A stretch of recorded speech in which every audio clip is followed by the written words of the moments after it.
नमस्कार मंडळी, सगळ्यांचं स्वागत आहे पुन्हा एकदा नवीन रेसिपीजमध्ये. तर आज बनवणार आपण अंड्याची चटणी, जी की ह्याच्यासोबत आपल्या कांद्यासोबत असते. तर चला व्हिडिओ शेवटपर्यंत बघा. आवडल्यास लाईक शेअर सबस्क्राईब करायला विसरू नका.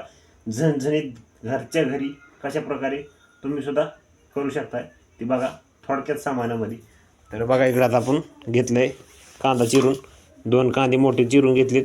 इकडं कोथिंबीर घेतली आपण, दुकानचा मसाला लोकमंगल, आणि इकडं अंबारी, आणि ह्याच्यामध्ये थोडंसं घरचा पण आपण मसाला टाकणार आहोत. आणि इकडे बघू शकताय आपण जवळजवळ 7-8 अंडी घेतलीत. आणि इकडे बघणं आणि सगळं रेडी. तर चला घेऊया आपण डायरेक्टली आता करून.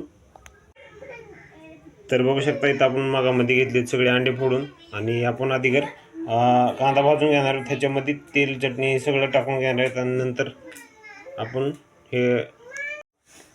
तर मित्रांनो, आपण ही 8 अंड्याची कांद्याची चटणी केली. यासाठी 2 कांदे आणि 8 अंडे घेतले होते, आणि त्याला आपण एक सुहाणा आणि एक अंबारी अशा 2 पुढे टाकल्या होत्या. बघू शकता ह्या पद्धतीनं आपली अंड्याची पोळी, 8 अंड्याची जी चटणी ती बघू शकता ह्या पद्धतीने एवढी झाली. 2 माणसांनी मस्तपैकी खायला येते.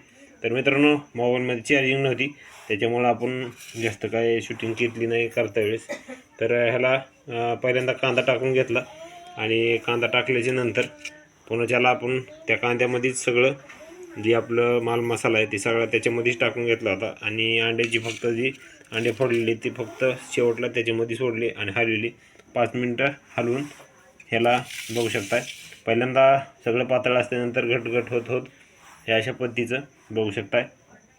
किती मऊ, हे बघा वापा निघायला लागल्यात मस्तपैकी. हे बघू शकता इथं कांदा दिसतोय तुम्हाला. तर एकदम भारीपैकी अशी मस्तपैकी आपल्या अंड्याची चटणी घरगुती मस्तपैकी झणझणीत झालेली तयार. तर या तुम्ही पण खायला